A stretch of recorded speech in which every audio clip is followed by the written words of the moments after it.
The European Commission, meanwhile, is coming under fire for brushing aside mounting free speech concerns in its first formal review of the Digital Services Act. And NTD's Daniel Monaghan spoke with senior counsel from ADF International about the growing backlash. More than 100 free speech experts warned last month that the Digital Services Act risks creating a global online censorship regime. Their letter, coordinated by ADF International, urged the Commission to address vague categories such as systemic risks, disinformation, and illegal content, which critics say give Brussels sweeping power to pressure platforms into removing lawful speech. But in its recently released report, the Commission dismissed those concerns, insisting the Digital Services Act, or DSA, is content agnostic. ADF International Senior Counsel Adina Portaro says the law doesn't just affect Europe, its reach can extend worldwide, including into the United States. She points to the DSA's definition of illegal content, which covers anything that violates any EU or EU member state law now or in the future.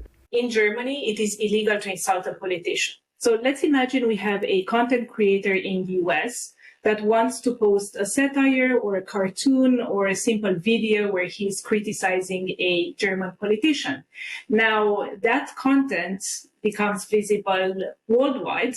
So if we have an activist group in Germany, that they can tag this content as being potentially illegal. These are the trusted flaggers that flag the content to the companies, to the platform. That could result in the content that is posted in the U.S. being taken down under German laws.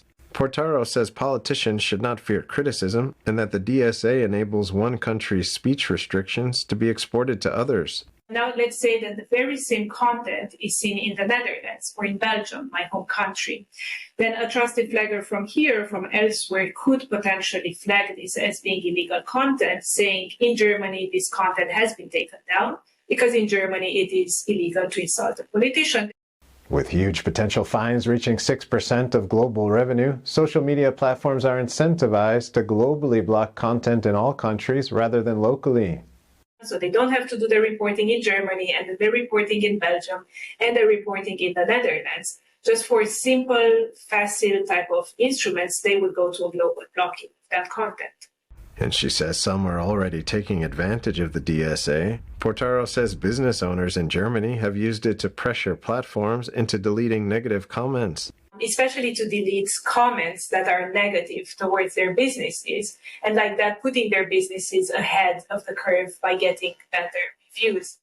She warns that the DSA shifts power away from courts, where clear legal tests exist, to private consultancies and NGOs that judge whether platforms suppress so-called harmful or risk narratives. Portaro also raised alarms about AI-driven speech monitoring, saying automated systems cannot interpret satire, art, or healthy debate. So using AI in order to determine what is a systemic risk to democracy would be very dangerous for freedom of expression. What we see here is that there is a very rapid limitation on speech. So if you use AI, you will get your account suspended almost immediately, but then you will spend a lot of time in order to redress it. So freedom of speech is almost instantaneously limited, but redress is very slow.